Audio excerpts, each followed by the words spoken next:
ಭಾವನಾ ಕ್ಷಾತ್ರಿಯ hustle all day let's go. ಸೂರ್ಯ ಕಿರಣ ಬೆಳಗಾಯ್ತು, ದೃಷ್ಟಿ ಹಾಕು ಸ್ಕ್ರೀನ್ ಮೇಲೆ. ನಮ್ಮ ಲೈಫ್ ಡೈಲಿ ಡು ಫುಲ್ಲು ರಿವೈಂಡು ಸೀನ್ ಮೇಲೆ. ಎಡಿಟು ಮಾಡಿ ಅಪ್ಲೋಡು ಆಗತ್ತೆ ನಮ್ಮ ಪ್ರಯತ್ನ. ನಿಮ್ಮ ಪ್ರೀತಿ ಪ್ರೋತ್ಸಾಹ ಅದು ಅಮೂಲ್ಯ ರತ್ನ. ನೋಡಿ ಡೈಲಿ ವ್ಲಾಗ್ ನಮ್ಮ ಜರ್ನಿ ಒಂದು ಸಾಧನೆ. ಈ ಭಾವನಾ ಕ್ಷಾತ್ರಿಯ ಸ್ಟೈಲು ಬೇರೆ ಯಾವುದದು ಸಾಧ್ಯನೇ. ಭಾವನಾ ಕ್ಷಾತ್ರಿಯ ಲೆಟ್ಸ್ ಗೆಟ್ ಇಟ್, ನಮ್ಮ ಡೈಲಿ ಗ್ರೈಂಡ್. ನಾವು ಚಪಾತಿ ಮತ್ತು ಬೀಟ್ರೋಟ್ ಪಲ್ಯನ ಮಾಡ್ತಾಯಿದ್ದೀವಿ. ಚಪಾತಿ ಮಾಡೋಕ್ಕೆ ಏನೇನು ಇಂಗ್ರೀಡಿಯೆಂಟ್ಸ್ ಬೇಕು ಅಂದರೆ ಅರ್ಧ kg ಗೋಧಿ ಹಿಟ್ಟು. ನಾನಿಲ್ಲಿ ಆಶೀರ್ವಾದ್ ಯೂಸ್ ಮಾಡ್ತಿದ್ದೀನಿ, ನೀವು ಯಾವುದಾದ್ರೂ ಯೂಸ್ ಮಾಡ್ಬೋದು. ಗೋಧಿ ಹಿಟ್ಟು ಅರ್ಧ kg, ರುಚಿಗೆ ತಕ್ಕಷ್ಟು ಉಪ್ಪು, 3-4 ಟೇಬಲ್ ಸ್ಪೂನ್ ಎಣ್ಣೆ ಮತ್ತು ಅಗತ್ಯ ತಕ್ಕಷ್ಟು ನೀರು ಹಾಕಿ ಗೋಧಿ ಹಿಟ್ಟು ಅರ್ಧ kg ಹಾಕಿ ಸ್ವಲ್ಪ ಉಪ್ಪು ನಿಮ್ಮ ರುಚಿಗೆ ತಕ್ಕಷ್ಟು ಹಾಕಿ ಎಣ್ಣೆ 4-5 ಟೇಬಲ್ ಸ್ಪೂನ್ ಸಾಫ್ಟ್ನೆಸ್ಸಿಗೆ, ಅದು ಚಪಾತಿ ಹಿಟ್ಟು ಸಾಫ್ಟ್ ಆಗೋಕ್ಕೆ ಎಷ್ಟು ಬೇಕೋ ಎಣ್ಣೆ ಅಷ್ಟು ಹಾಕ್ಕೊಂಡು ನೀರನ್ನ ಸ್ವಲ್ಪನೇ ಹಾಕ್ಕೊಂಡು ಕಲಿಸ್ಕೊಳ್ತಾ ಇರಬೇಕು. ಇಲ್ಲಾಂದರೆ ಗಂಟಾಗುತ್ತೆ. ಚೆನ್ನಾಗಿ ನಾದ್ಕೊಳ್ಬೇಕು, ಇಲ್ಲಾಂದರೆ ಚಪಾತಿ ಸಾಫ್ಟಾಗಿ ಬರಲ್ಲ.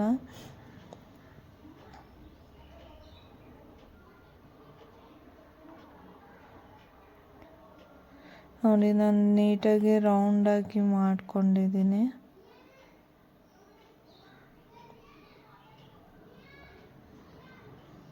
ನೆಕ್ಸ್ಟು ಬೀಟ್ರೋಟ್ ಪಲ್ಯಕ್ಕೆ ನಾನಿಲ್ಲಿ ಆಲ್ಮೋಸ್ಟ್ 1 kg ಬೀಟ್ರೋಟ್ ತಗೊಂಡು ಎಲ್ಲ ನೀಟಾಗಿ ಸಿಪ್ಪೆ ಎಲ್ಲ ಎರ್ಕೊಂಡು ತುರ್ಕೊಳ್ತಿದ್ದೀನಿ.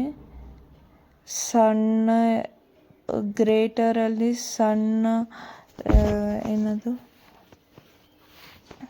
ಸಣ್ಣ ಬ್ಲೇಡಲ್ಲಿ ತುರ್ಕೊಳ್ಬೇಕು. ದಪ್ಪದ್ರಲ್ಲಿ ತುರ್ಕೊಂಡ್ರೆ ಚೆನ್ನಾಗಿರಲ್ಲ, ಸಣ್ಣದ್ರಲ್ಲಿ ತುರ್ಕೊಂಡ್ರೆ ಚೆನ್ನಾಗಿರುತ್ತೆ.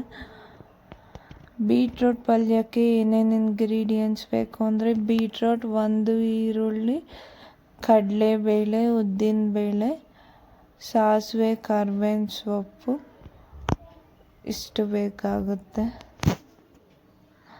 ನಾನು 1 ಈರುಳ್ಳಿನ ಚಿಕ್ಕದಾಗಿ ಕಟ್ ಮಾಡ್ಕೊಳ್ತಿದ್ದೀನಿ.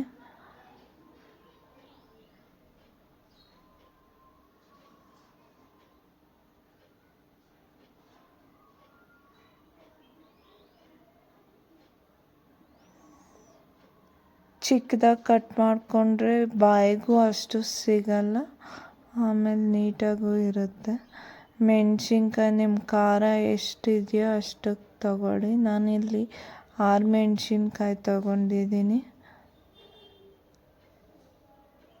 ನೋಡಿ, ಈ ಇಂಗ್ರೀಡಿಯೆಂಟ್ಸ್ ತಗೊಂಡಿದ್ದೀನಿ.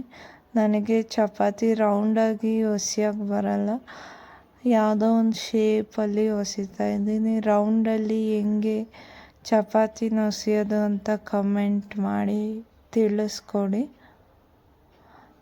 ಆ್ಯಂಡ್ ನನಗೆ ಹೊಸ್ಕೊಂಡು ಹಂಗೆ ಚಪಾತಿನ ತವ ಮೇಲೆ ಬೇಯಿಸೋಕ್ಕೆ ಬರಲ್ಲ. ಫಸ್ಟೇ ನಾನು ಹೊಸ್ದಿಟ್ಕೊಂಡು ಒಂದ್ಸಲಿ ಆಮೇಲೆ ಬೇಯಿಸ್ಕೊತೀನಿ. ನೀವು ಬೇಕಾದರೆ ಹೊಸ್ಕೊಂಡು ಹಂಗೆ ಹೆಂಚ್ ಮೇಲೆ ಬೇಯಿಸ್ಕೊಳ್ಬೋದು. ನಾನಿಲ್ಲಿ ಹೊಸ್ದು ಸೈಡಲ್ಲಿ ಇಟ್ಕೊಂಡು ಆಮೇಲೆ ಒಂದ್ಸತಿ ಎಲ್ಲ ಬೇಯಿಸ್ಕೊಳ್ತೀನಿ. ಹೆಂಚು ಕಾದ ನಂತರ ಎಣ್ಣೆ ಹಾಕಿ ಹೆಂಚು ಎಷ್ಟಿದೆಯೋ ಅಷ್ಟು ಅಗಲನೂ ನೀಟಾಗಿ ಎಣ್ಣೆ ಸ್ಪ್ರೆಡ್ ಮಾಡ್ಕೊಳ್ಳಿ, ಇಲ್ಲ ಅಂದರೆ ತಳ ಕಚ್ಚಿಬಿಡುತ್ತೆ. ನಾನು ರೌಂಡಾಗಿ ಬಂದಿಲ್ಲ, ಆಲ್ಮೋಸ್ಟ್ ರೌಂಡ್ ಶೇಪಲ್ಲಿದೆ. ಮೇಲೆ ಕೆಳಗೆ 2 ಕಡೆನೂ ಎಣ್ಣೆ ಹಾಕ್ಕೊಂಡು ನೀಟಾಗಿ ಬೇಯಿಸ್ಕೊಳ್ಬೇಕು. ಮೀಡಿಯಮ್ ಫ್ಲೇಮಲ್ಲಿ ಬೇಯಿಸ್ಕೊಳ್ಳಿ, ಇಲ್ಲಾಂದರೆ ಸೀದೋಗುತ್ತೆ ಚಪಾತಿ.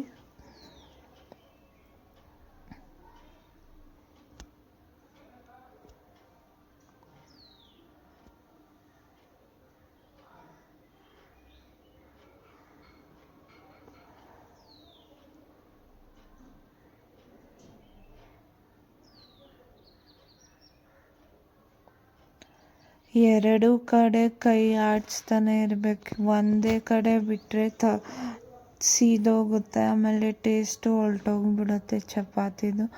ಸುತ್ತಲೂ ತಿರುಗಿಸ್ಕೊತಾನೆ ಇರಬೇಕು, ಸುತ್ತಾನು ಬೇಯಿಸ್ಕೊಳ್ತಾನೆ ಇರಬೇಕು. ಇಲ್ಲಾಂದರೆ ಒಂದು ಸೈಡ್ ಬೇಯುತ್ತೆ, ಇಲ್ಲ ಒಂದು ಸೈಡ್ ಬೆಂದಿರಲ್ಲ. ನೀಟಾಗಿ ಎಲ್ಲ ಕಡೆ ತಿರುಗಿಸ್ಕೊಂಡು ಬೇಯಿಸ್ಕೊಳ್ಬೇಕು ಚಪಾತಿನ. ನಾನು ಯೂಶ್ವಲಿ ಆಶೀರ್ವಾದ್ ಗೋಧಿ ಹಿಟ್ಟನ್ನ ಯೂಸ್ ಮಾಡ್ತೀನಿ. ಯಾವ ಗೋಧಿ ಹಿಟ್ಟಲ್ಲಿ ಚೆನ್ನಾಗಿ ಬರುತ್ತೆ ಅಂತ ಕಮೆಂಟಲ್ಲಿ ತಿಳಿಸ್ಕೊಡಿ. ಯಾವ ಗೋಧಿ ಹಿಟ್ಟಲ್ಲಿ ಚಪಾತಿ ಫ್ಲಫಿಯಾಗಿ ಉಬ್ಕೊಳ್ಳುತ್ತೆ ಅಂತ ಕಮೆಂಟಲ್ಲಿ ಹಾಕಿ. ನಾನು ಅದೇ ಬ್ರ್ಯಾಂಡ್ ಗೋಧಿ ಹಿಟ್ಟನ್ನ ತಂದು ಒಂದ್ಸಲಿ ಟ್ರೈ ಮಾಡ್ತೀನಿ.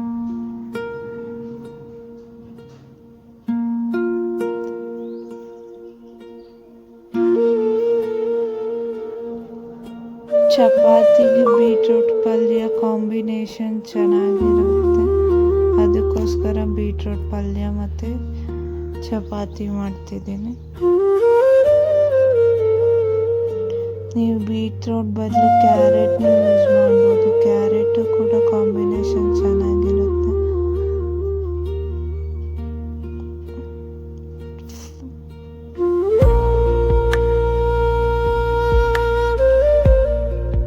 ಸುತ್ತಲೂ ನೀಟಾಗಿ ಬೇಯಿಸ್ಕೊಂಡು ಚಪಾತಿನ ಹಾಟ್ ಬಾಕ್ಸಲ್ಲಿ ಹಾಕಿಡಿ. ಬಿಸಿನೂ ಇರುತ್ತೆ, ಮೆತ್ತಗೂ ಇರುತ್ತೆ, ಗಟ್ಟಿ ಅನಿಸಲ್ಲ. ನಾನೀಗ ಬೀಟ್ರೂಟ್ ಪಲ್ಯಕ್ಕೆ ಒಂದು ಬಾಣಲೆಯಲ್ಲಿ 4 ಟೇಬಲ್ ಸ್ಪೂನ್ ಎಣ್ಣೆ ಹಾಕ್ಕೊಂಡು ಸಾಸಿವೆ ಹಾಕಿ, ಚಟಪಟ ಸಾಸಿವೆ ಅಂದಮೇಲೆ ಕರ್ಬೇವಿನ ಸೊಪ್ಪು ಹಾಕ್ಕೊಳ್ತಿದ್ದೀನಿ. ಕರ್ಬೇವಿನ ಸೊಪ್ಪು ಹಾಕೊಂಡ್ಮೇಲೆ 1 ಹಿಡಿ ಉದ್ದಿನಬೇಳೆ, 1 ಹಿಡಿ ಕಡಲೆಬೇಳೆ ಹಾಕ್ಕೊಳ್ತಿದ್ದೀನಿ. ಬಾಯಿಗೆ ಸಿಕ್ಕಿದ್ರೆ ಟೇಸ್ಟ್ ಚೆನ್ನಾಗಿರುತ್ತೆ ಉದ್ದಿನಬೇಳೆ ಮತ್ತು ಕಡಲೆಬೇಳೆದು.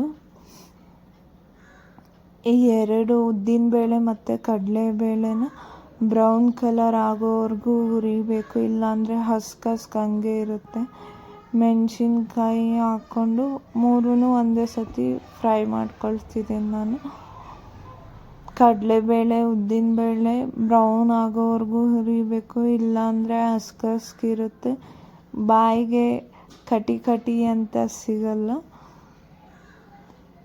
ಚೆನ್ನಾಗಿರುತ್ತೆ.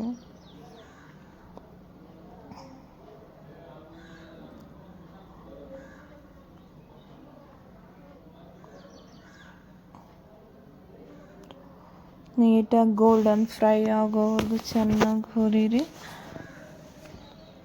ಹುರಿದ ನಂತರ ಈರುಳ್ಳಿ, ನಾನು 1 ಈರುಳ್ಳಿನ ಸಣ್ಣದಲ್ಲಿ ಕಟ್ ಮಾಡಿ ಹಾಕ್ಕೊಂಡಿದ್ದೀನಿ.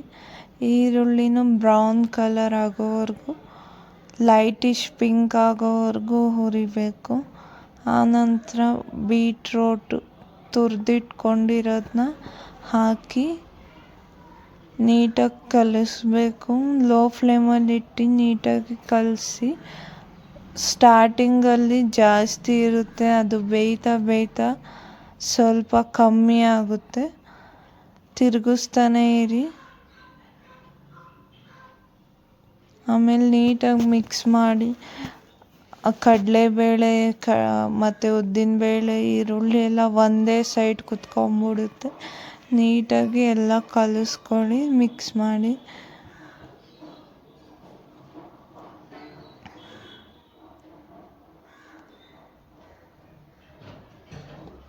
ಇದಕ್ಕೆ ನೀರು ಹಾಕೋದೇನೂ ಅವಶ್ಯಕತೆ ಇರಲ್ಲ. ನಿಮ್ಮ ಅಗತ್ಯಕ್ಕೆ ರುಚಿ ತಕ್ಕಷ್ಟು ಉಪ್ಪು ಹಾಕ್ಕೊಳ್ಳಿ. ನಾನಿಲ್ಲಿ 1 ಟೇಬಲ್ ಸ್ಪೂನ್ ಮೇಲೆ ಒಂದು ಸ್ವಲ್ಪ ಹಾಕ್ಕೊಂಡಿದ್ದೀನಿ ಬೀಟ್ರೋಟ್ ಪಲ್ಯಕ್ಕೆ ಉಪ್ಪನ್ನ. ನಿಮಗೆ ಎಷ್ಟು ರುಚಿಗೆ ಬೇಕೋ ಅಷ್ಟು ನೀವು ಉಪ್ಪು ಹಾಕ್ಕೊಳ್ಳಿ. ಉಪ್ಪು ಹಾಕ್ಕೊಂಡ್ಮೇಲೆ ಬೀಟ್ರೋಟು ಸಾಫ್ಟಾಗಿ ಮೆತ್ತಗಾಗಿ ಬೇಗ ಬೇಯುತ್ತೆ ಅಷ್ಟೇ.